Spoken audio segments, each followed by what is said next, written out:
Bonjour à tous. Aujourd'hui, on va parler d'un patrimoine naturel unique au monde, c'est la forêt sèche de La Réunion. Cette forêt sèche, elle se trouve principalement à La Réunion, à la Grande Chaloupe.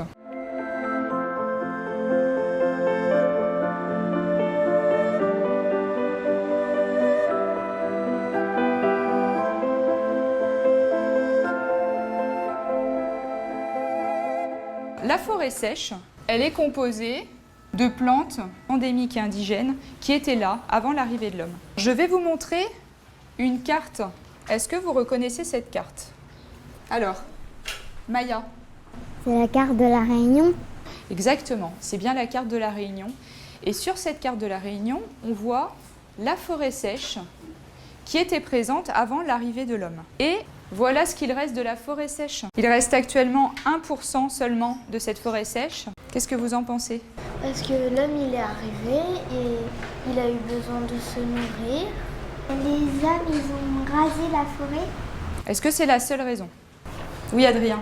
Parce qu'il y a des plantes exotiques qui envahissent la forêt sèche. Lorsque l'homme est arrivé à La Réunion, il a amené avec lui des espèces exotiques qui ont pris la place des plantes endémiques et indigènes de cette forêt sèche.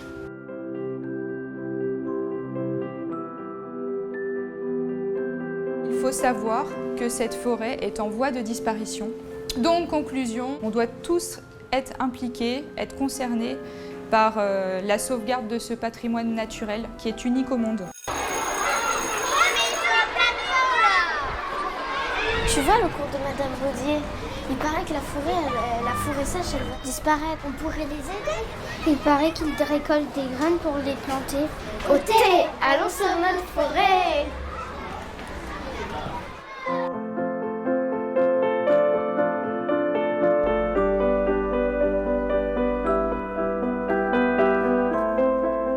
On va aller sur une crête qui s'appelle la crête bois d'olive pour récolter du bois d'olive. Et là, sur la crête, vous allez voir, ce qui est bien, c'est qu'on a les deux espèces de bois d'olive à côté.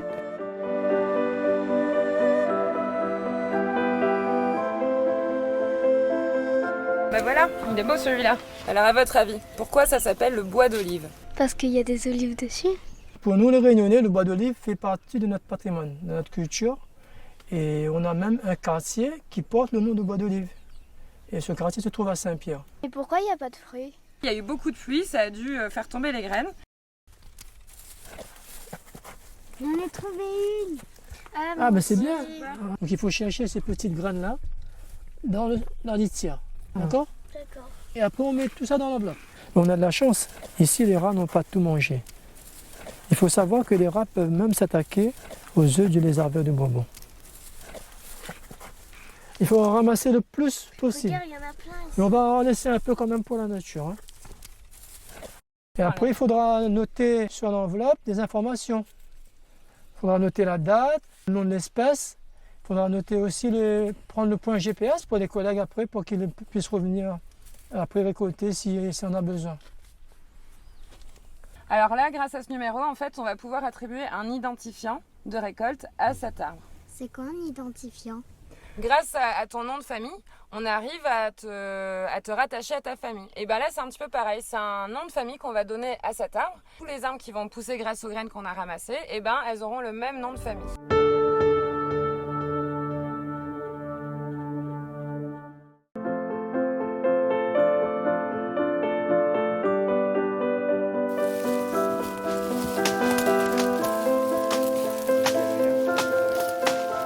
C'est ça les espèces exotiques envahissantes? Ah oui, rien que dans cette petite zone-là, il y a plein d'espèces qui pourraient nuire aux arbres endémiques en fin de compte. À nous, notre but, c'est couper toutes ces bonnes espèces envahissantes pour protéger les bonnes plantes endémiques. Et ça, c'est les gens qui emmènent à La Réunion parce que c'est des belles plantes. Oui, effectivement, on amène ça à La Réunion, la charpe de notre jardin, mais elle l'a envahi partout. Je comprends mieux ce que disait la maîtresse.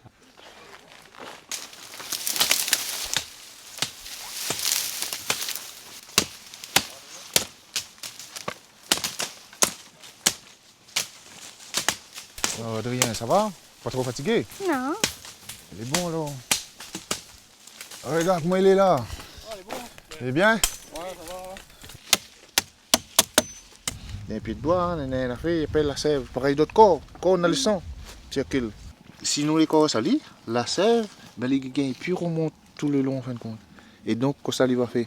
En fin de compte, après, le pied de bois va mourir en fin de compte. Il va sécher petit peu, va se décliner, ben, il va casser. Sans trop, parce que là, si Miko va aller comme ça, il va abîmer les bonnes pieds de bois des Miko autour. Vous faites ça toute l'année? Oui, on profite pendant cette saison sèche, parce que la plante a plus de chances pour mourir.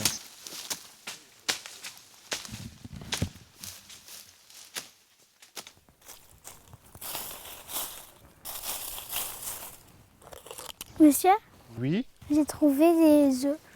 Ah, ça c'est les œufs du gecko vert de Bourbon. Il aime bien qu'achète ce bon œufs dans le bois d'olive blanc. Et c'est pour ça que nous luttons contre les espèces envahissantes.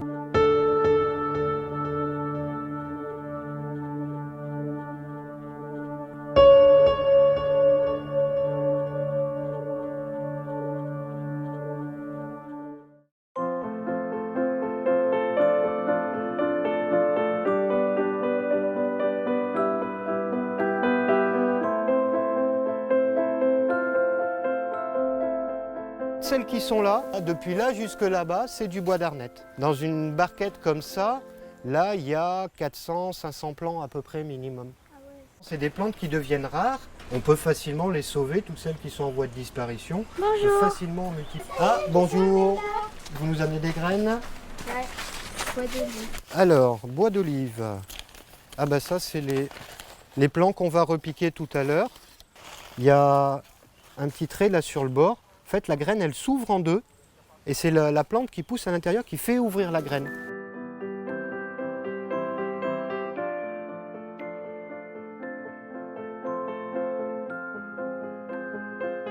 Lui, le bois puant, le bois, il a une odeur qui sent pas bon. Alors cette espèce-là, par exemple, on pense à l'origine que c'est des tortues qui venaient manger le fruit. Et c'est sûrement les seuls animaux qui avaient la mâchoire assez puissante pour casser les fruits. Ben, ça, c'est des fruits qui sont très très durs. Et si on ne fait rien dessus, ça peut mettre des années avant que la graine elle pousse. Donc lui, on est obligé de faire le travail que faisait la tortue, c'est de venir soit avec un marteau, soit avec un gros sécateur, et de venir casser ce fruit-là.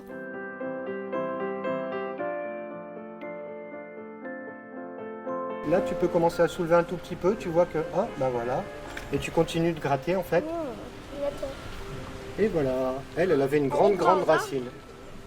C'est un bébé grand. Voilà, tu veux essayer? Bah tiens, regarde. Est-ce que vous savez en combien de temps, par exemple, ça devient adulte, un arbre? Je dirais 3 ans. Il y en a qui vont devenir grands en 5 ans. Il y en a d'autres qui vont mettre 10 ans ou 20 ans pour pouvoir être adultes. Et après, les arbres ils peuvent vivre pendant 200 ans, 300 ans. C'est comme Peter Pan, il veut jamais vieillir. Mais là, je suis sûr que vous êtes mieux enfant avec des jambes et à pouvoir courir de partout. Si vous étiez des Ouais. arbres, vous serez malheureux. C'est comme ça. Tu es dans un pot, tu peux pas bouger.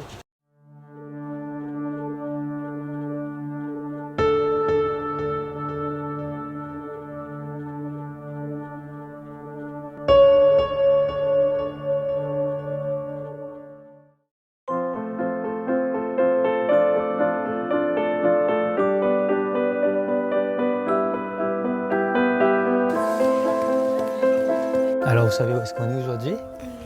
On est haut de la Grande Chaloupe. Dans les hauts de la Grande Chaloupe, oui. La Grande Chaloupe, c'est le village en bas. Et qu'est-ce qu'il y avait avant ici, sur les hauts de la Grande Chaloupe? Forêt. Une forêt, la forêt sèche, semi-sèche de la Réunion. Donc elle a un peu disparu hein, à cause de l'homme, aujourd'hui à cause des espèces exotiques envahissantes. Et donc, regardez là. Qu'est-ce qu'on voit ici? Ah mais je reconnais lui, c'est le bois d'arnette. Lui, Oui. c'est le bois d'olive. Très bien, oui, bois d'arnette et bois d'olive. Le bois d'olive blanc. Alors, c'est celui que vous avez récolté, non? Oui. Oui, et que vous avez semé en pépinière. C'est bien ça? Oui. Eh bien aujourd'hui, ces plantes-là, dont notre bois d'olive blanc, on va les planter ici, là, sur cet espace. Qu'est-ce qu'ils sont en train de faire là, vous savez? Ils enlèvent les plantes envahissantes. Ils enlèvent les plantes envahissantes pour laisser la place aux plantes indigènes et endémiques de la Réunion.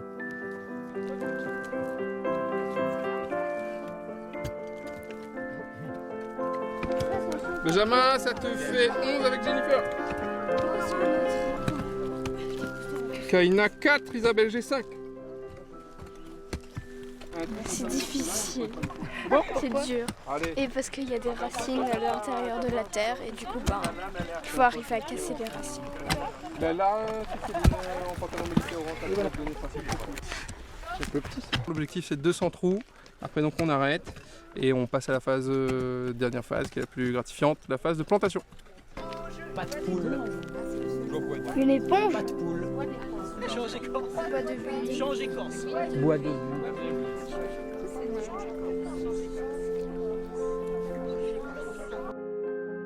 Il s'appelle Olivier.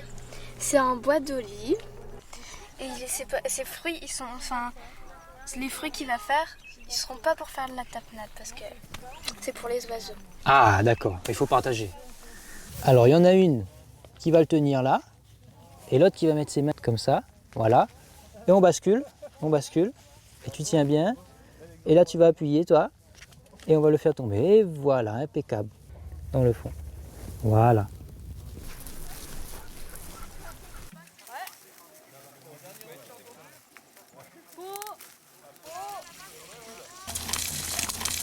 Depuis combien de temps il y en a qui sont plantés? Alors, c'est depuis 2009. Et certains sont déjà très grands. Comment? Alors, très grands comment? Plus grands que Timaï. Oui.